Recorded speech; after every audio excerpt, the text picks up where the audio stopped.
Hello everyone, welcome to our channel Saraswati study रैंको। हमने class 7th का साइंस का acid base and salt chapter start किया हुआ था, जिसमें हमने एक वीडियो डाल दी है जिसमें हमने देखा था कि एसिड क्या है, बेस क्या है, उनका टेस्ट कैसा होता है और उनके कुछ हमने सिंथेटिक इंडिकेटर्स किए थे। इंडिकेटर्स क्या होते हैं जिनसे हम किसी सब्सटेंस की ये पहचान कर पाएँ कि वो एसिड है या बेस है। उसमें हमने कुछ litmus paper, China rose, turmeric powder, इन सब का यूज़ किया था कि कैसे हमें पता चलता है इन सिंथेटिक इंडिकेटर्स से कि वो एसिड है या बेस है ना। तो अब हम एक और इंडिकेटर के बारे में देखते हैं क्या होता है। एक वो थे सिंथेटिक इंडिकेटर्स जो नेचुरली हमारे आसपास हमें मिलते हैं। एक होता है केमिकल इंडिकेटर जो केमिकल की फॉर्म में मिलता है, लेबोरेटरीज में मिलता है। उसके यूज़ से हम कैसे फाइंड आउट कर सकते हैं कि what is acid and base, कि एसिड है या बेस है। ठीक है। सो फिनोफ्थिलीन, क्या फिनोफ्थिलीन, फिनोफ्थिलीन होता है एक केमिकल इंडिकेटर। फिनोफ्थिलीन क्या होता है मैं आपको बताती हूँ। फिनोफ्थिलीन एक केमिकल इंडिकेटर है। अगर हम उसे एसिड में डालते हैं तो कोई कलर चेंज नहीं होता है, और वहीं अगर हम उसे बेस में डालते हैं तो उस सॉल्यूशन का जो कलर है वो पिंक हो जाता है। कैसे हो जाता है ये देखो, आपके यहाँ पे दिया भी हुआ है कि फॉर एग्ज़ाम्पल अगर आपने एक टेस्ट ट्यूब ली, टेस्ट ट्यूब क्या है, ये जो ऐसी लंबी सी एक ट्यूब होती है, टेस्ट ट्यूब ग्लास की होती है। अगर आपने उसमें HCl डाला जो कि एक एसिड है, लेकिन हमें नहीं पता कि वो एसिड है, हाँ HCl डाला और उसके अंदर आपने डाला फिनोफ्थिलीन, तो कोई भी कलर चेंज नहीं होता है। और वहीं अगर आपने उसके ऊपर से डाल दिया बेस, NaOH डाल दो, सोडियम हाइड्रोक्साइड जो कि एक बेस है, तो उसका कलर पिंक हो जाता है कुछ इस तरीके से। ठीक है, पहले कलर एसिड डाला कोई इफेक्ट नहीं था, बाद में हमने जब ऐसे इसमें बेस ऐड कर दिया तो उसका कलर पिंक हो गया। सो दिस मीन टू से कि फिनोफ्थिलीन क्या है, केमिकल इंडिकेटर है जिसकी हेल्प से हम फाइंड आउट कर सकते हैं कि सॉल्यूशन एसिड है या बेस है। ओके, ये एक्टिविटी थी जो आपको मैंने अभी बताई, HCl और NaOH वाली। ओके, अब हम देखते हैं व्हाट इज़ न्यूट्रलाइजेशन, की न्यूट्रलाइजेशन क्या होता है। कल हमने देखा था कि एसिड बेस पढ़ा कि एसिड क्या होता है, बेस क्या होता है। ठीक है, अब न्यूट्रलाइजेशन क्या होता है देखो, जब एसिड बेस के साथ रिएक्ट करे तो सोल्ट बनाता है। इस रिएक्शन को बोलते हैं न्यूट्रलाइजेशन रिएक्शन।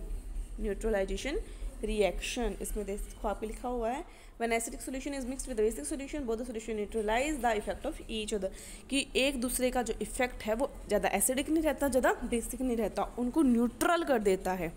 इसीलिए इस रिएक्शन को न्यूट्रलाइजेशन रिएक्शन कहते हैं। ओके,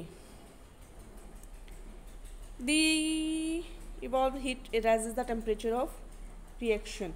इसमें क्या होती है, हीट का यूज़ होता है। जब भी एसिड और बेस के बीच में अगर हम न्यूट्रलाइजेशन रिएक्शन कराना चाहते हैं तो हीट का जो है वो यूज़ होता है, in the presence of heat होती है।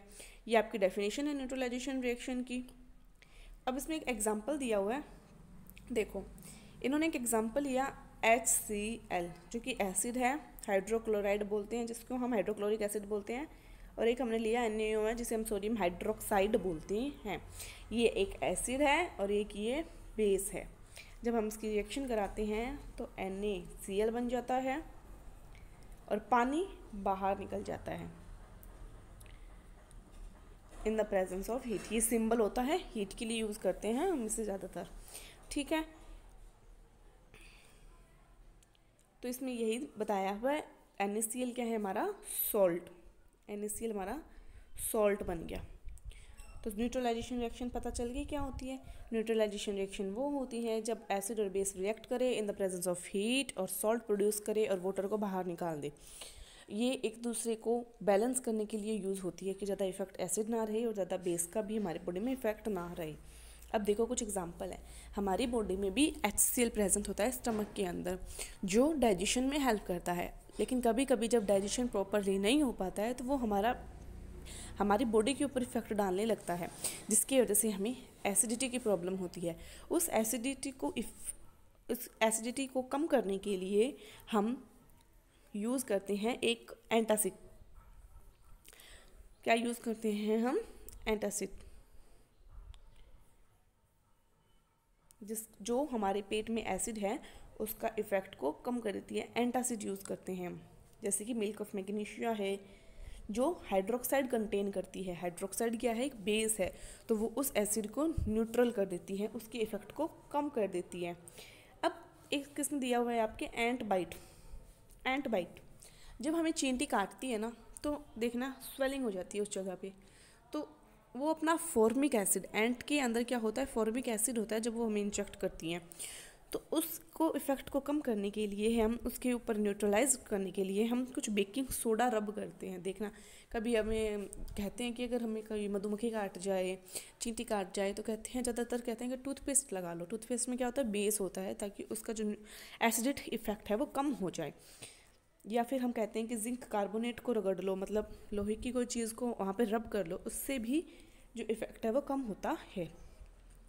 सॉइल ट्रीटमेंट क्या होता है कि देखो, सॉइल ट्रीटमेंट, हमारी जो सॉइल है उसमें काफ़ी सारे केमिकल्स का यूज़ होने लगा है, फर्टिलाइज़र्स का यूज़ होने लगा है, जिसकी वजह से हमारी सॉइल या तो बहुत ज़्यादा एसिडिक हो जा रही है या बहुत सारी बेसिक अपने अंदर कंटेन करी जा रही है। तो उनके इफ़ेक्ट को न्यूट्रलाइज करने के लिए भी न्यूट्रलाइजेशन रिएक्शन का जो है वो यूज़ होता है। उनके अंदर कैल्शियम हाइड्रोक्साइड को या फिर कुछ ऑर्गेनिक मैटर्स को डाला जाता है, जिससे वो उसको न्यूट्रलाइज कर दे और हमारी सॉइल जो है वो एसिडिक या बेसिक ना रहे और काम में आ जाए। फैक्ट्री वेस्ट्स, जो आजकल की फैक्ट्रीज़ है जिनके अंदर काफ़ी एसिड का यूज़ हो रहा है, काफ़ी बेस का यूज़ हो रहा है, वो हमारी बॉडी के अंदर डाल दिया जाता है वेस्ट्स को, हमारी वाटर बॉडीज़ के अंदर डाल दिया जाता है वेस्ट्स को, जिसकी वजह से उनके अंदर जो सी ऑर्गेनिजम्स हैं वो डेड हो रहे हैं, उनके ऊपर बहुत गलत इफेक्ट पड़ रहा है। तो उनको भी हम न्यूट्रलाइजेशन रिएक्शन से स्टॉप कर सकते हैं, उनके अंदर भी न्यूट्रलाइजेशन रिएक्शन होती है। सो ये चैप्टर आपका कंप्लीट हो गया है, ये चैप्टर आपका कंप्लीट हो गया है। नहीं हुआ, सॉरी, इनडाइजेशन एक टॉपिक रहता है आपके यहाँ पे, इनडाइजेशन नहीं हो गया ना, इनडाइजेशन मेरा, सॉरी वंस अगेन, वही था एसिडिटी वाला। तो ये चैप्टर आपका कंप्लीट होता है। हमने इस चैप्टर को 2 पार्ट्स में कंप्लीट कर लिया है। सब बहुत इजी चैप्टर था, फिर भी अगर आपको कोई डाउट है तो प्लीज़ मुझे कमेंट्स में बताएं। अगर आपको वीडियो पसंद आया हो तो लाइक करें, हमारे चैनल को सब्सक्राइब करें, ताकि आपको आने वाली इजी एक्सप्लेनेशन और फुल चैप्टर एनसीईआरटी का जल्द से जल्द मिले, आपको अच्छे से समझ आ रही। अगर आपको समझ आया हो तो प्लीज़ लाइक करना, अपने फ्रेंड्स एंड फैमिली के साथ शेयर करना। और मैं इस चैप्टर के, अगर आप कहोगे तो कीवर्ड्स और क्वेश्चन आंसर्स भी करवा दूंगी, और एक शॉर्ट्स नोट्स भी PDF अपलोड कर दूंगी अगर आप कहोगे तो। ठीक है, till then bye, have a good day.